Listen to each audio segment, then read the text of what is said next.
waan mudate bu'uura godhachuudhaan dhaamsa qabu. Isaanis obboleessa obbo Agumaa Baayisaa kan ta'anii obbo Abdiisaa Baayisaati. Isaan waliin turtiikaasnaa turtiin keessan waliin haa ta'u. An itichaa guddataati. Mee obbo Abdiisaa na dhagaatti jirtu yoo ta'e sagalee kootiin dhagaatti hin jiru sabateefan shakkii keessa galee mee kallattiidhaan gara maree keenyaatti dabarraa. Isin maqaan keessan ee'uudha eessa jiraattu obbo Agumaa Baayisaa waliinoo obbolummaa dhuguma obboleessadhaa isin?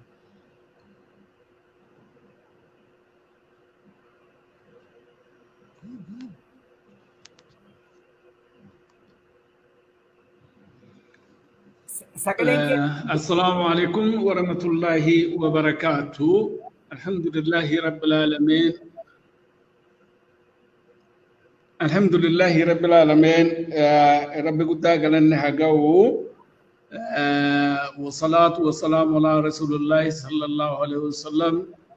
أما بعد أني Abdiisaa Baayisaa jedhama. Dhaloonni koo dhiyaa Oromiyaa gara Wallaggaa ta'ee ani fi Agumaa Baayisaadha obboleewwani ilmaan abbaa tokkotu lamaani. Ani amma kan jiraadhu South Africaadha. Lamaanuu keenyayyuu abbaa tokkorraa dhalanne maatii kiristaanaa amantii kiristaanaa hordofan irraa dhalanne. Naannoo keenyattis akkuma aadaa naannootti mana amantii keessatti barumsa keenyas yeroo baay'ee baranne irra caalaa kan baranne karaa warra mishiiniiti. Alhamdulillahi rabbil alamin. Anis ergiin haala qabsootiif jecha biyyarraati bahee bosona seenee ture. Hogganoonni adda bilisummaa Oromoo duraanis ta'ee ammas jiranii na beeku walitti dhiyeenyaan jaalawwan taanee waliin hojjechaa akka turee fi qabsoo irratti dhimma Oromoo irratti gumaachaa akka waliin turre seenaan inuma sana. Obboleessi kiyya kun Agumaa Baayisaati. Nama jalqabuma isaarraa kaasee beektaa macaafa qulqulluu keessatti akka jedhutti seera uumamaa keessatti yeroo bishaan badiisaadhaa utuu hin ga'iin dura rabbiin waan jedheeni ilmi namaa dhalootuma isaarraa kaasee xiqqummaa isaarraati kaasee jallaadha jedha. Akkas jechuun addaamumarraa kaasee namni jal'ina qaba rakkina qaba cubbamaadha jechuu waan jedhu sanatu natti dhaga'ama anaani. Anyhow Agumaan isaanii dhuguma akkuma Baayibiliin dhimma Addaam irratti xiyyeeffatee jedhu akka inni rakkina qabu xiqqummaa isaarraa kaasee ijoollummaa isaarraa kaasee maatii irraa kaasee akka inni rakkina qabu himaa. Kanaatiif iyyuu sunumaa qabaatee jedhee ani eenyuun jedhu akkuma Rabbiin itti isa uumetti Rabbiin akka inni itti isa qajeelchetti akka inni itti isaaf eenyu jedhetti qadriidha kun waan isaaf duraan barreeffamedha waan ta'eef jiruu Rabbi keessa wanti nagalchuu hin jiru. In fact walumaa immoo yoo ta'e namnu aadaa fi safuu qabaa amantii qabaa. Aadaan kamiyyuu kabajaa qaba.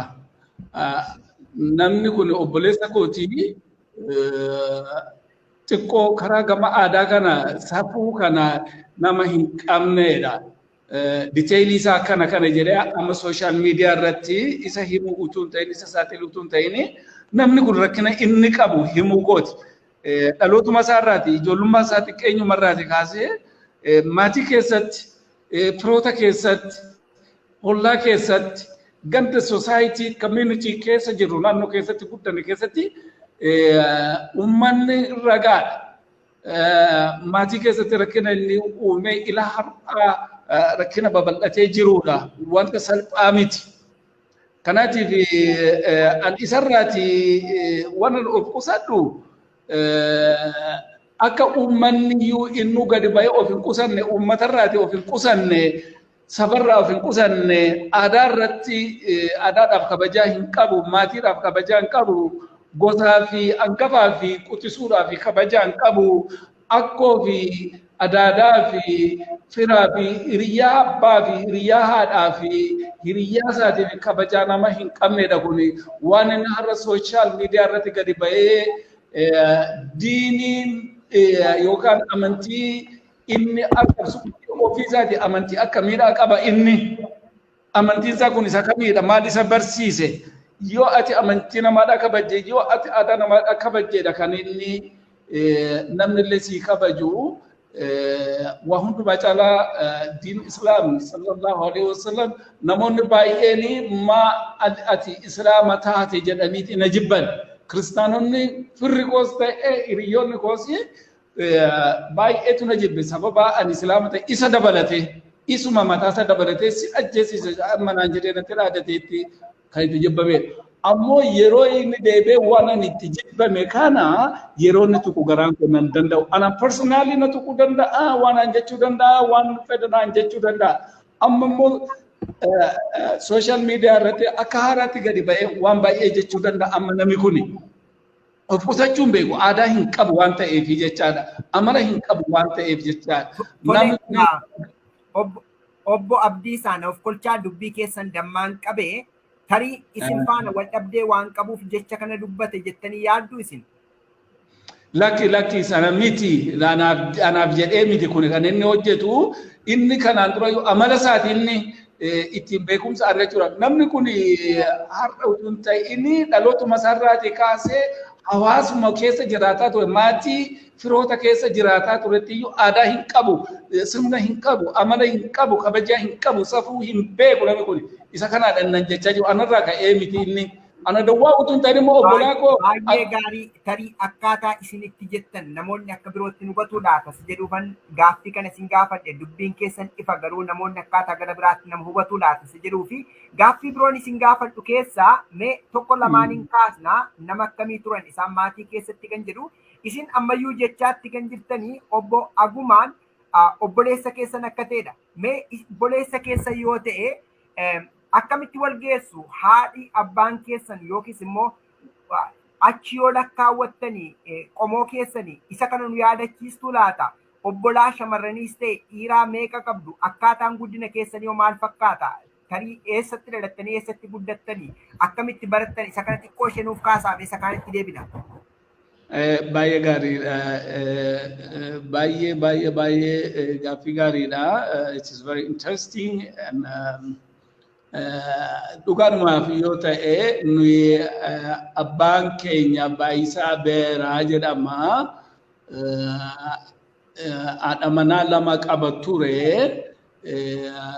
Haati keenya warri tokko ijoollee 11 haati isaa ijoollee 11 da'anii haati na deesse immoo ishee lammaffaadha ijoollee 7 deesse.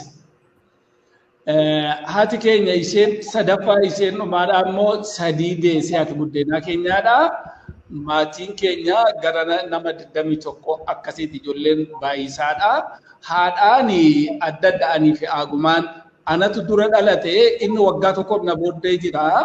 Abbaa tokkorraa dhalanne mana tokko keessatti guddanne dallaa tokko keessatti guddanne walii wajjiniin haadha keenya yeroo isheen tokko deessu isheen tokko utuu isheen tokko harma buusisiin kan biraan immoo deessi waan ta'eef walitti nu kennatanii deemu haati keenya yoo isheen tokko gabaa dhattee isheen tokko mana ooltee mucaa isa tokko manatti dhiifteetti deemtii ishee mana jirtutti dhiistee deemtii harma tokko hoonee guddanne jechuu nan danda'a akka ijoollee haadha tokkotti waliin guddanne. Haa ta'uuti ilmoon boottiyyuu garaa tokko keessaa baateetii karaarra deemti jechaadha walitti dhiyaatu firooma waliidha walitti jedhu garaa tokko keessaa akkillee tokko haati tokko hanqaaltee isheen baaftee karaa adda addaarra deemti. Namni tokko garaa tokko keessaa bahee fi iyyuu tokko ta'uu hin danda'u. Amma obboleessi inni haati isaa deesse har'a lubbuutiin hin jiru sababa qabsoo Oromootiif jecha bara 1972 akka lakkoofsa Itoophiyaatti mana hidhaatti dararamaa ture. waggaa dheeraadhaaf haga gaafa dargiin kufuutti 83 dargiin kufuutti gara waggaa kudha almost nearly waggaa 12tiif ijoollee wallaaltu haadha manaatti dhiisee ijoollee afaan hin beekne itti dhiisee irraa hidhamee bara dheeraa hin jedhu nama namoota biratti hawaasa keessatti mana amantii keessatti nama kabajaa qabu nama guddaa Daanyee Baayisaa namni jedhamu nama haati isaa deesseedha. Haati isaa hangafa isaatii jechaadha. Nuufi qaba. Akka abbaattis erga abbaan keenya du'ees akka abbaatti namni nu tajaajilaa ture namni nu guddisaa ture nama kana Daanyeedha jechaadha. Namni obboleessi keenya hangafi keenya ilma abbaa keenya hangafi nama guddaan nama looyerii nama ture amma turata bahee nama jirudha.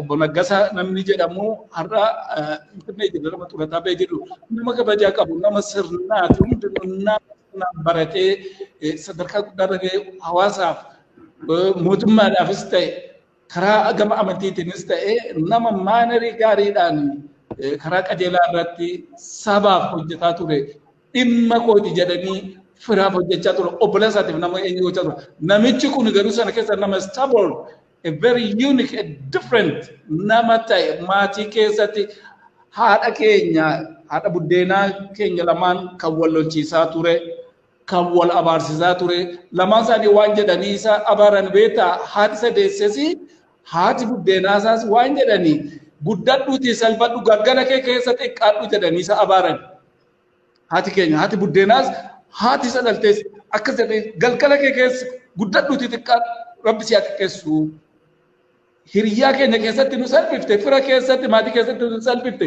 rabbi si salphisu galgalli kee umrii dheeraa argatte salphadhutti jedhanii abaaranii jiru jechaadha. Tarii kana nuyi maatii yoo akkas ta'e abaarsa nama qabanidha jettu isin abaarsa namni qaban immoo akka aadaa duudhaa Oromootti abaarsi bara galgalaa keessa namarra ga'a jedhameeti kan yaadamu.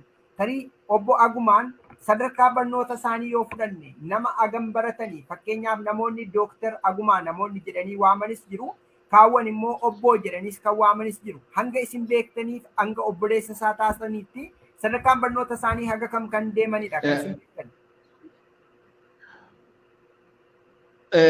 Biyyatti kan inni barate high schoolii Naqamteetti barate 12 achitti fixe. Isarraa bahee military cadet bara dargii keessa hojii dhabee qabxii inni isa achisa galchu university yookaan kolleejii higher education itti fufuudhaaf akka inni hin dandeenye waan ta'eef qabxii isaa xiqqaa waan ta'eef military cadetii galee ursoo baatii 3 achitti leenjifame achi keessaa badee nama military keessaa badee bara dargii isaa badee deemee jechaadha. Obboleessa koo nama Alamaayyoo jedhamu wajjiniin inni gara yeroo sana bara dargiidha loltoota TPLF fi ALF sana lolaa turanii achitti nama du'ee jechaadha. Obboleessi koo haati koo deessee lama taa'anii achi galanii inni suni itti fufee fixee inni kun garuu achi keessaa badeeti deebi'ee galee bakka karaa malkaa waaqannaa electric power immoo maali jedhanii warra Raashaa kanatu hojjechaa ture construct gochaa ture isaan biratti qaxarameeti achi keessaa badee nama wajjiniin nama Raashaa tokko jedha achiiti wallolee harkaa badee deemee jechaadha. Sana duwwaa miti ammas shufeera ta'ee achi bahee immoo karaa Lutheran World Federation kana keessatti qaxaramee akka shufeeraatti hojjetu makiinaatti nama fe'ee hojii dirqama kennameef dhiiseeti transport business mataa isaatiitu inni dalagataa jiru hojii irraati ari'anii jechaadha.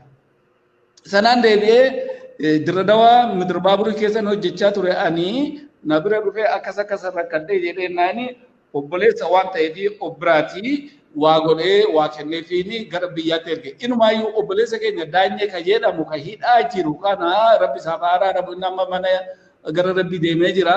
Ijoollee isaatiif deemiitii meeshaa kenni jedhee tan meeshaa bitee itti kenne uffataa fi waan adda addaadhaa fuudhee itti geessee jennaani karaatti gurguratee isa barbaade ofiisaatti itti dhimma bahee akka barbaade godheeti warra fiinaansii tunarraa fudhatee jedhee booddee keessa meeshaa itti kenne keessaati haga tokko dhaqee Finfinneetti yeroo biraa mana namaatti argee jechaadha. Kan inni narraa fudhatan jedhe keessaati. Nama akkasiiti. Nama maatiidhaaf hin yaadne. Akkas yoo ta'e keessumaa isin maatii guddaa akka ta'edha kan isin kaastanii maatii guddaa kana keessaa immoo gara 20 ol akka taatan yoon dogongoruu baadhe 21 jettaniin se'a.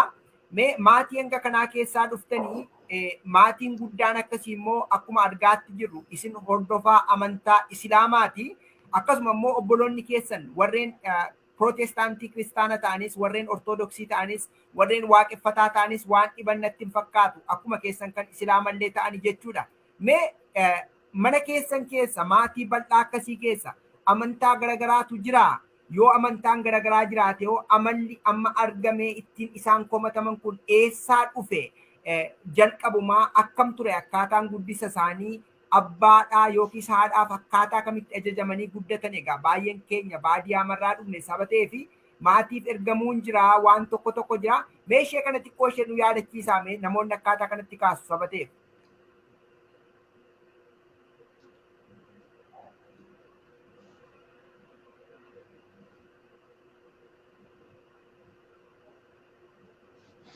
In fact, ani karaa amantiidhaa hundi keenya iyyuu Protestaantiidha. Protestaantii turre. Ani ergini biyya kana dhufe South Africaatti nama cheerchii banee paastorii ta'e cheerchii afuranii geggeessaa ture. Nama 22,000 ol kan ta'u membarii congregationii kiyya keessaa qaba ture. Alhamdulillahi rabbil alamin rabbiin immoo abbaa fedhe yeroo fedhetti qajeelcha akka barbaade gochuu waan danda'u fi akeeka rabbiin naa qabuuf jechaani ana umrii koo waggaa 59 abjuudhaan halkan tokko hirribuma keessaa ka'ee ganama cheerchii lallabuudhaaf yookaan piriichii gochuudhaaf ana qophaa'aa bulee halkan abjuudhaanii rabbiin gara islaamummaatti ganama yookaan ka'u seenaansa baay'eedha. Islaamummaatti jijjiirame dhalootaan biyyatti maatii keessatti miti kan islaamummaa fudhate 2014 utuun paastorii ta'ee hojjechaa jiru cheerchi mataa kootii utuun qabu nama akka saayintistii qixxeessaa roorroofaa South Africa keessatti saayintistiin beekamoon South Africa qabdu keessa tokko nama akka paaster Girmaa Emiruu jedhamu fa'aa isaan kanaan iyyuu anatu organize godhee waliin cheerchi banee cheerchi maqaa Oromootii fi afaan Oromoo fi afaan Amaaraatiin gaggeessaa ture jechaadha. Namoonni baay'een iyyuu dhufanii namoonni har'a ministeera ta'anii biyyatti keessa jiranii yeroo sanatti namoonni adda addaadhaa University UNISA South Africa University ka jedhu keessatti dhufanii barataa turanii baay'een isaanii cheerchi gochuu dhufanii worship gochaa turan alhamdulillah rabbil alamin har'a isaan peentee ta'anii yookaan ortodoksii ta'anii dhufanii jiru ani garuu jijjiirameen islaama ta'e har'a biyya lafaa irratti baay'ee bal'inaan islaamummaadha kan piriichii gochaa jiru 2014 tti kaasee ilaa har'aatti nama 6,000 oltu gara islaamummaatti sababaa kootiin gara islaamummaatti dhufe. Namni haruu miidiyaa jedhee har'a Itoophiyaa keessatti biyya lafaa irratti eenyu godhee miidiyaa guddaa irratti namoota eenyu gochaa ture yeroo baay'ee interviiyuu na gochaa ture namni kuni ani amantii kana fudhadhe namnis natti mee miti namis na dirqisiisee miti horiidhaanis bitamee miti jaalala namaatiif jedhee miti jaalala rabbiin halkaniin manaaba yookaan abjuudhaan revelationiidhaan gara sanatti na jijjiire malee an har'as horiidhaanis ta'ee qabeenyaadhaanis ta'ee firaanis ta'ee an kophaa kooti duwwaadha. Alhamdulillah garuu inni caalu inni guddaa inni qabu rabbi guddaadha waan ta'eef isatti nuuf kenne waan ta'eef duras ana amantiidhaan jiraachaa ture ammas amantiidhaan jira. Sababa anitti amantii kamiyyuu rejecting godheefi Oromoon waaqeffataadha kiristaana Islaam jalqabuma iyyuu qabsoo keessa gaafan ture. Har'a garuu aniyyuu musliima waan ta'eef musliimni immoo islaamummaan immoo nama tokkodhaaf duwwaa miti waan jedhu quraana keessatti alhamdulillahi rabbil alamin waan inni jedhu شهر رمضان الذي أنزل فيه القرآن هدى للناس والبينات والفرقان ربيني باتي رمضان جلتما كيستي قرآن كان إني قد بوسي إلما نما هندما تبقجل فما أكتا أوفيجت والنسنبو قرآن اتفاق قرآن إلما نما هندما تبقجل غوسان أدم Gandan Adam baafne mootummaatiin Adam baafne Arabaaf hin jenne Hindiidhaaf hin jenne isa barateef hin jenne isa hin baranneef hin jenne yookaan adiidhaa gurraacha Araba Mangool yookaan Moqodishiyaa akka hin baafne ilma namaa hundumaatiif waan jedhu jecha kanallee qabadhe ani isa kanaan ilma namaatiif an himaa jira ilma namaa adii fi gurraacha hin jedhu Abashaadha yookaan Araba yookaan sana hin jedhu gosaa fi nationality yookaan reesiidhaan adda utuu hin baasin ilma namaa kan ta'e afaansaa kanan beekuu fi kan afaan koo dhagaan kan quraanaan itti karaa tokkichi ilmi namaadha ittiin fayyuu danda'u nagaa fi wajjin hin jiraachuu danda'u islaam jechuun salaam jechuun nagaa jechuudha shaaloom jechuudha isa kanan biyya lafaatiif ibsaa jira har'a adii fi gurraachi biyya kana keessa South Africa keessatti doktorii law lecturer British University keessatti beekamaa ta'e International Labour Organization lawyer namni ta'e injineeronni paasteroonni pop warri jedhaman biyya kana keessatti beekaman keessonni adiidha warri Dutch Reform Churchidha alhamdulillahi rabbil alamin maqaa rabbiitiin hidaayaa rabbiin isaanii kenneef hubannoo rabbi isaanii kenneef qalbii isaanii rabbi isaanii baneen isaan islaamummaatti seenaa jiru har'a. Garuu nama akkasii kana yookaan waa'ee islaamummaa kanaadhaa dubbadhu agumaan garuu nama amantiidhaa of fakkeesseeti Yesuus Kiristoosiin dhiifteeti maaliif ati gara islaamummaatti seente amantii arabaan jedheeti ana personally naan attaakii gochaa ture. Inni akkas naan jedhee jennaan Yesuusin jibbiteeti Yesuusin tuffatteeti jedhe garuu ani Yesuusin hin tuffanne Yesuusin hiinuma kabaje waan an jedhee kitaaba barreesse yoo hin argitu ta'e sirriitti mul'ataa jira ishee. Yaa hin argama eeyyee. I love Jesus jedhee tan barreesse I love Jesus. The Bible says Jesus is not God. Ana miti ka jedhe. Quraaba Baaybiliitu jedhe macaafa qulqulluutu jedhe እኔ ኢየሱስን እወደዋለሁ በግሌ ምክንያቱም የአላህ ማይቲ መሰንጀር ነው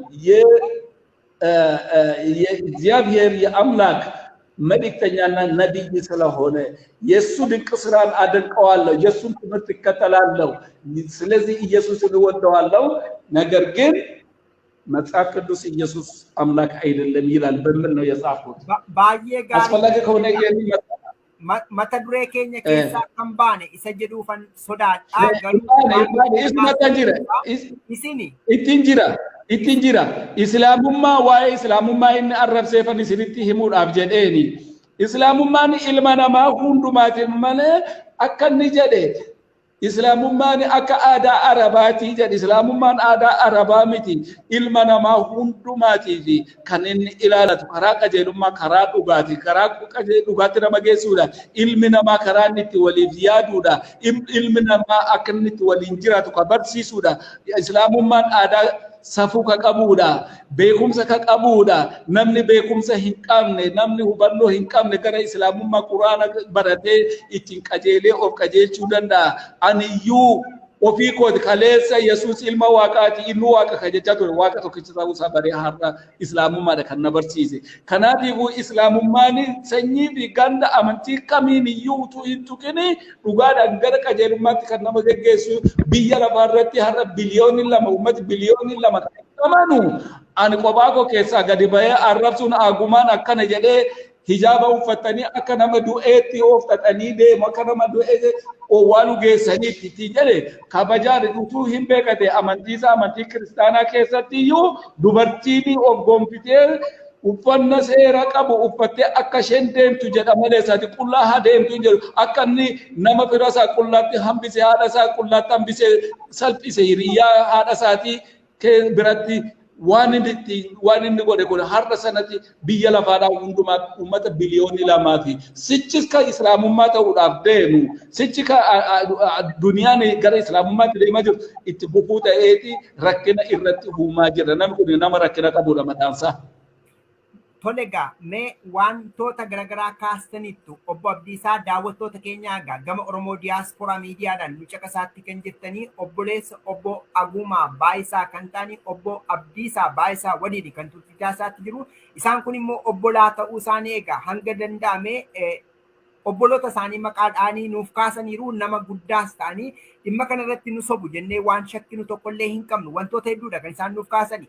Mee obbo Abdiisaa gaaffiin biroon ani isin gaafadhu keessaa qabxiilee hedduu kaastaniittu isin gama amantaa kiristaanaa keessatti illee waldaa hundeessitanii tajaajiltanii hojjettaniittu akkasuma immoo Oromoon ganamarraa immoo waaqeffannaa kanatti akka inni jalqaba itti barate immoo isa kanas kaastaniittu walkallattiidhaan haa ta'u egaa Oromoon har'a waaqeffataatu jira kiristaanatu jira islaamatu jira garuu Oromummaa akka walootti walitti qabna sabateedhaa fi mee dubbii isaanii dhageessanitti yoo ta'e dubbiin isaanii tokkummaa Oromoo kana hin huba jettanii yaaddu isiniinoo akka dhuunfaatti isin gaddisiiseera yoo ta'e Oromoon isa akka kanaadhaaf maal gochuu qaba deebii akkamii kennuu qaba jettanii yaaddu moo hundumtuu inni kiristaanaas achi as bahee hanqina isa tokko haasa'u inni islaamaas hanqina isa tokko haasa'uun kun saba keenyaaf furmaata ta'a waanuma isinitti iyyutti qabsaa'aa turtaniif furmaata ta'a.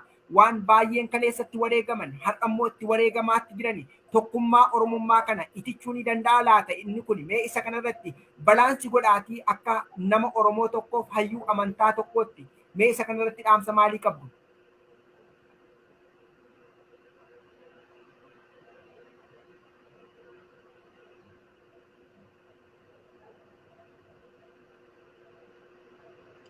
Baay'ee gaariidha.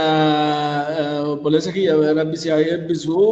Sagantaa kanarratti na dhiyeessuu keetiif baay'ee galatoomi guddaan si galateeffadha. Galanni kee daangaa hin qabu.